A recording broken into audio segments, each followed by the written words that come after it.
Bismillahirrahmanirrahim. Beda. Jadi malam ini kita akan membahas salah satu yang usul, yaitu masalah kemunafikan. Ini yang pertama sekali Allah ceritakan di Al-Quran ketika Allah membuka surat Al-Baqarah. Walaupun surat Al-Baqarah itu turunnya belakangan, tetapi ditaruhnya di depan, langsung setelah Ummul Kitab. Seolah-olah Al-Baqarah itu anak pertama, karena Al-Fatihah ibunya kan, ibunya Alkitab, maka anak pertamanya Al-Baqarah, anak sulung nih. Dan yang paling panjang di Al-Quran. Tapi sebagian besarnya Madaniyah, turunnya di Madinah. Walaupun berangsur-angsur, turunnya di Madinah, tapi kok ditaruh di awal? Saking pentingnya pembahasan yang ada di dalam surat Al-Baqarah. Sampai sebagian ulama mengatakan Al-Baqarah itu sepertiga syariah. Jadi siapa yang bisa mengamalkan surat Al-Baqarah, bukan menghafal, mengamalkan surat Al-Baqarah, dia sudah mengamalkan sepertiga dari agama. Jadi siapa yang bisa mengamalkan Al-Baqarah, maka dia sudah mengamalkan sepertiga dari agama. Dan tahukah kita bahwa Umar Ibn Khattab itu mengamalkan surat Al-Baqarah butuh waktu 13 tahun. 13 tahun mengamalkan Al-Baqarah, bukan ngafal. Kalau ngafal buat mereka gampang. Bahkan di antara mereka ada yang ngafal 1 juz itu dengan sekali dengar langsung hafal. Berarti 1 jam 1 juz. Itu pemecah rekor paling dahsyat. 1 juz 1 jam. Kalau di zaman kita mungkin paling cepat 1 juz 1 hari. Itu juga udah jenius banget. Tapi sahabat menghafal 1 juz lebih 1 lembar, yaitu surat Al-An'am 1 jam sekali dengar. Dan 1 jam itu bukan hafalan pertama. Kalau di teman-teman teras tahfiz pasti ngerti lah. Hafalan pertama itu kan yang penting udah hafal, cuman gak lancar, belum bisa di store kan, belum mutkin gitu. Itu sekali dengar 1 jam mutkin. Dan ukuran mutkinnya gak ada 1 huruf pun yang salah. Gak ada 1 huruf pun yang salah. Siapa dia? Abdullah ibnu Mas'ud, yang mendengar surat Al-An'am diturunkan kepada Nabi. Nabi bacakan, dia dengar, sekali dengar langsung kata dia, ya Rasulullah saya sudah hafal. Kata Nabi, ya Abdullah coba kamu baca. Dibaca dalam keadaan menghafal, gak ada 1 huruf pun yang salah. Itu bukan mutkin lagi, udah copy paste itu. Kita kadang-kadang copy paste aja masih ada yang ketinggal, komanya, emotikonnya gak kebawa gitu kan ya. Ini benar-benar dahsyat. Ternyata bukan itu masalahnya. Kenapa Umar kok mengamalkan Al-Baqarah 13 tahun? Bukan soal hafalannya, bukan soal membacanya. Ngamalin 1 ayat demi 1 ayat sampai dawam. Butuh 13 tahun mengamalkan Al-Baqarah. Saking luar biasanya surat Al-Baqarah. Sehingga Allah Subhanahu wa taala menyebutkan dan meletakkan Al-Baqarah menjadi surat pertama setelah Al-Fatihah. Bisa dibilang dia adalah surat-surat pembuka di dalam Al-Quran. Lalu ketika kita membaca surat Al-Baqarah, maka prolog atau mukaddimah dari kepalanya surat Al-Baqarah, headline-nya surat Al-Baqarah itu adalah langsung Allah berbicara tentang 3 golongan manusia. Di awal kita buka Al-Baqarah langsung Allah bicara tentang 3 golongan manusia. Golongan pertama, mukmin, ada di ayat 1-5. Berapa ayat? Cuman 5 ayat. Lebih efektifnya lagi 4 ayat, karena alif lam mim itu termasuk ayat mutasyabihat yang tidak ada yang tahu artinya selain Allah. 5 ayat berbicara tentang orang mukmin. Kemudian golongan kedua, orang yang kafir, artinya orang yang ingkar kepada Allah Subhanahu wa taala, enggak percaya dan tidak beriman. Berapa ayat? Cuman 2 ayat. Ayat 6 dan ayat 7. Beres itu Allah bicara tentang orang munafik dari ayat 8 sampai ayat 16. Berapa ayat? 9 ayat. Dari ayat 8 sampai ayat 16. 9 ayat bicara tentang orang munafik. Apakah sudah selesai? Belum. Sisanya Allah kasih contoh-contoh orang munafik di banyak ayat di Al-Baqarah, di banyak surat, di sisa-sisa surat yang lainnya. Dan kalau Allah udah bicara tentang orang munafik, kesan emosionalnya tuh kelihatan banget di ayatnya. Allah kalau bicara tentang orang kafir, kesannya flat. Kalau bicara tentang orang mukmin, rahmah. Allah tuh sayang banget sama mereka. Kalau Allah bicara tentang orang munafik, Allah itu kayak emosi banget tuh. Disebutin orang munafik tuh gini, kalian harus hati-hati ya, kalian harus hati-hati. Jadi Allah itu kayak khawatir banget kita terhadap perangai dan kejahatan orang munafik. Allah kalau bicara tentang orang kafir itu hanya bicara tentang surga neraka, bicara tentang kehancuran mereka. Tapi kalau bicara orang munafik, isinya adalah kalau kita mau bikin poinnya, wahai orang hamba-hambaku yang beriman, hati-hati sama mereka. Itu intinya.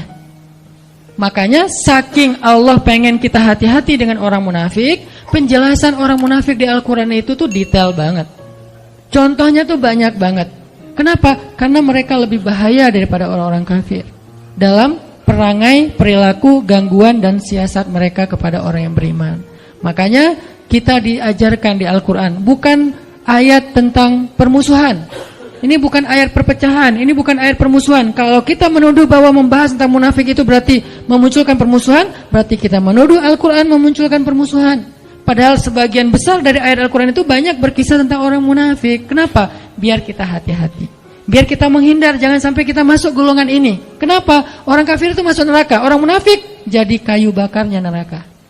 Innal munafiqina fid darkil asfal. Asfal itu bahasa Arab yang jadi bahasa Sunda, aspal. Karena orang Sunda nggak bisa, siapa bilang itu fitnah ya. Jadi asfal, tempat paling bawah yang diinjak-injak, bahasa kitanya aspal. Masa bisa aja sih Ustaz? Benar. Jadi asfali minan nar, aspalnya neraka. Maksud aspalnya neraka, dasarnya neraka, yang paling bawah. Udah enggak ada lagi di bawahnya apa?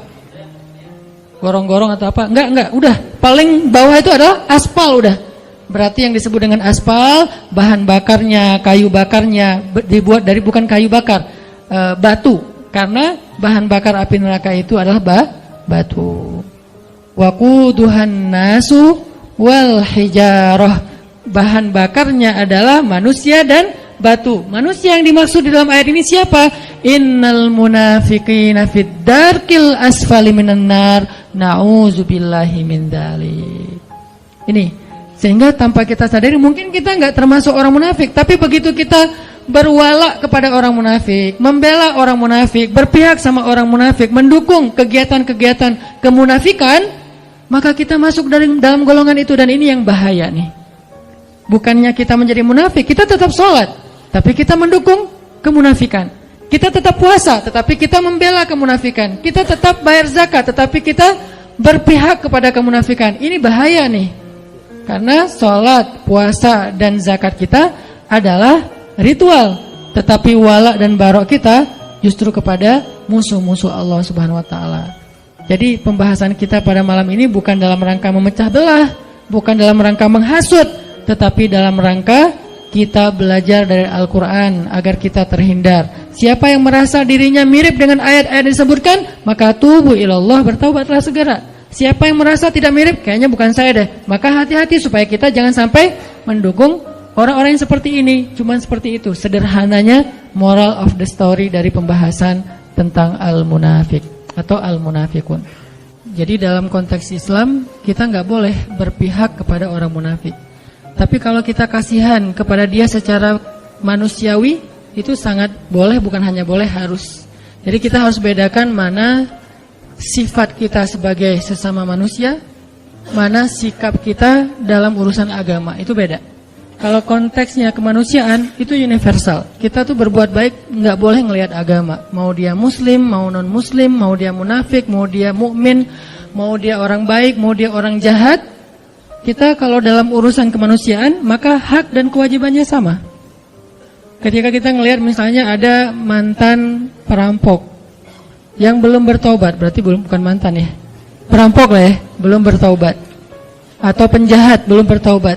Kemudian dia sakit yang parah, terus tergeletak di jalan, nggak ada yang mau menolong dia. Lalu kita lewat dan kita mampu menolong kita, maka di dalam konteks ini kita wajib untuk menolong dia. Terserah dia seorang penjahat, dia seorang ahli maksiat, bahkan dia orang yang musyrik kepada Allah, orang yang tidak beriman kepada Allah. Karena konteksnya di sini adalah konteks kemanusiaan, nggak ngelihat agama, apalagi ngelihat negara ya.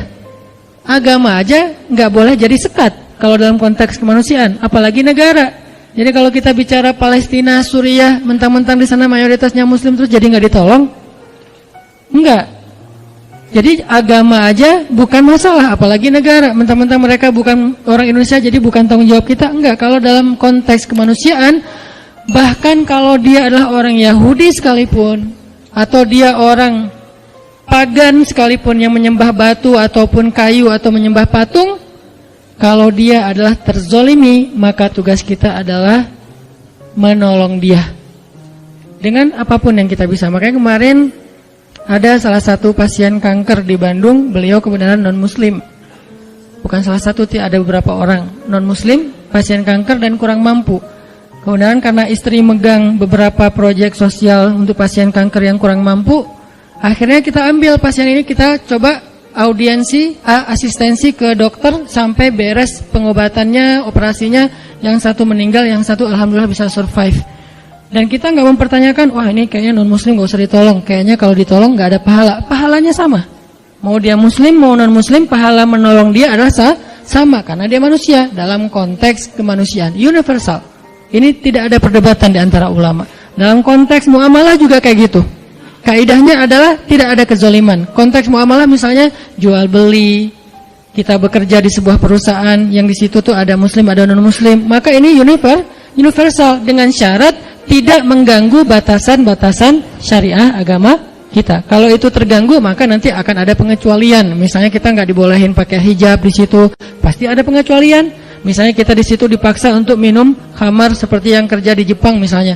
Selebrasi mereka itu minum sake misalnya. Kalau kita nggak minum, maka kita dimarahi atau dipecat. Di sini ada pengecualian. Tapi kalau tidak membatasi atau mengganggu batasan syariat, maka tidak masalah kita bermuamalah dengan siapapun, bahkan kepada orang yang tidak beriman sekalipun. Apalagi kemanusiaan. Tapi kalau dalam konteks sikap agama, nah ini lebih spesifik lagi.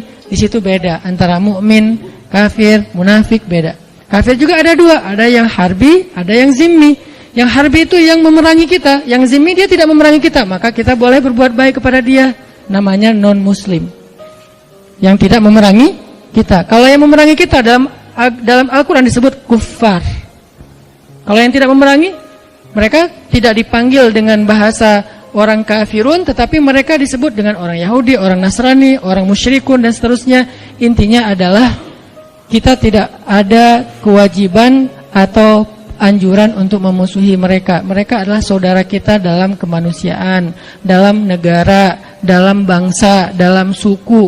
Dalam konteks apa? Dalam konteks muamalah, dalam konteks kemanusiaan.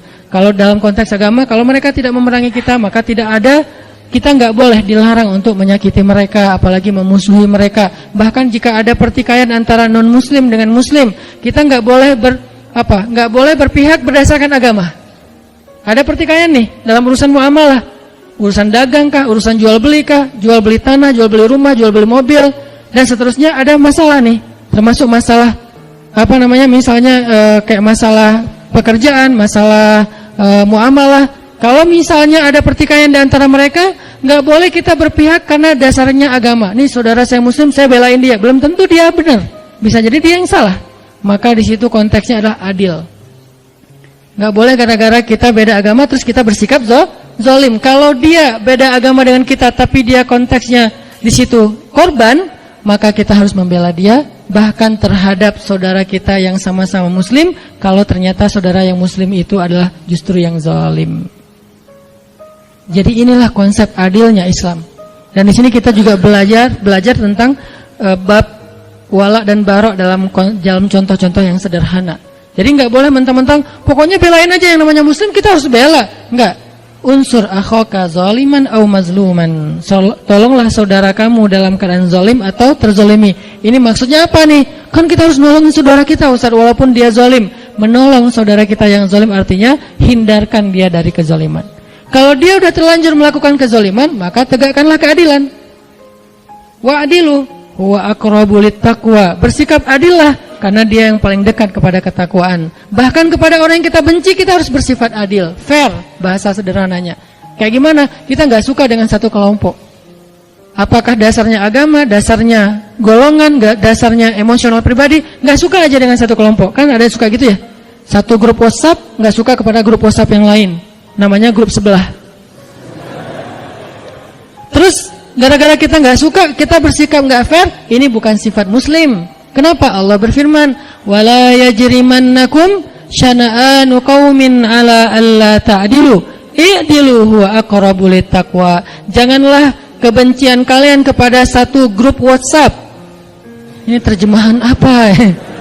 Ini contohnya. Janganlah kebencian kalian kepada satu kelompok, satu golongan, satu grup membuat kalian bersikap tidak adil kepada mereka. Maka bersikap adillah, karena keadilan itu dekat kepada ketakwaan. Jadi nggak boleh gara-gara kita nggak suka terus kita nggak fair dalam urusan muamalah, dalam urusan hak dan kewajiban, dalam urusan kemanusiaan nggak boleh. Tapi dalam urusan sikap, agama, dakwah dan syariah, maka di sini ada penjelasan dan koridornya sendiri. Yang akan kita bahas hari ini adalah sikap kita yang berkaitan dengan pembelaan kita terhadap agama, menegakkan agama Allah Subhanahu wa taala. Dan hal yang perlu kita pahami, yang akhir-akhir ini mulai agak dikhawatirkan, ditakut-takuti sehingga kita jadi resah. Menegakkan agama itu bukan berarti meruntuhkan negara. Sejak kapan agama dan negara itu kontradiktif? Sejak kapan? Gara-gara kita menegakkan agama lantas meruntuhkan negara? Nggak mungkin. Kalau dia meruntuhkan negara berarti dia meruntuhkan agama. Itu satu paket. Kalau dia meruntuhkan negara, memecah belah negara, berarti dia memecah belah umat, memecah belah agama, meruntuhkan agama. Sama itu. Dan kalau dia menegakkan agama, maka dia menegakkan negara. Karena satu paket, nggak bisa dipisahkan. Siapa yang berbuat rusak di muka bumi, maka dia telah melanggar ayat Allah Subhanahu wa taala, yufsiduna fil ard. Mereka merusak di muka bumi, walakin la yash'urun. Cuman mereka nggak ngerasa.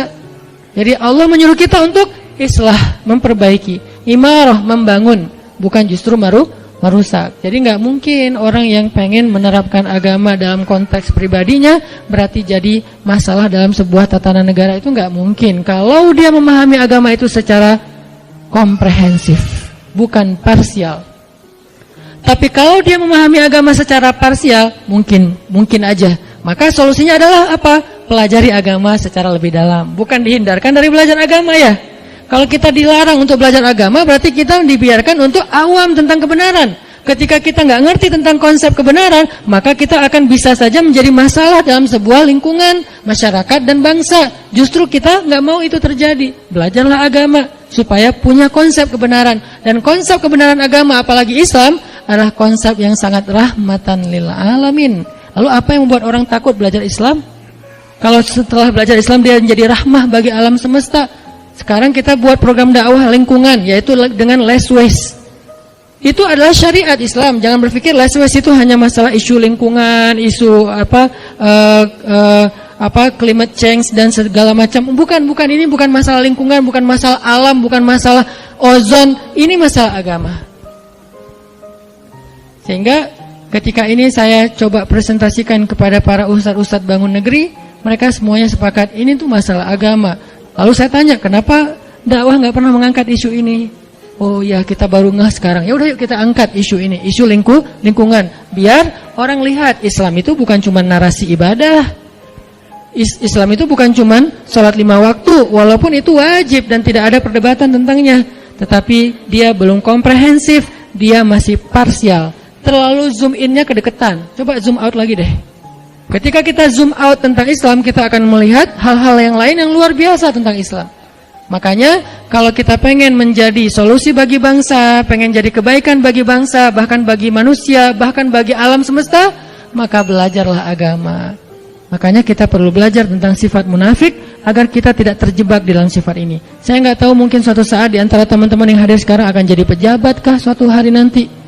Akan jadi seorang penguasa kah? Mungkin di sini ada yang calon presiden tahun 2000 sekian yang kita nggak tahu ya. Tiba-tiba presiden 2050. Ustadz, saya dulu mah jamaah latif. Wah, masya Allah ya. Kan kita nggak ngerti kan.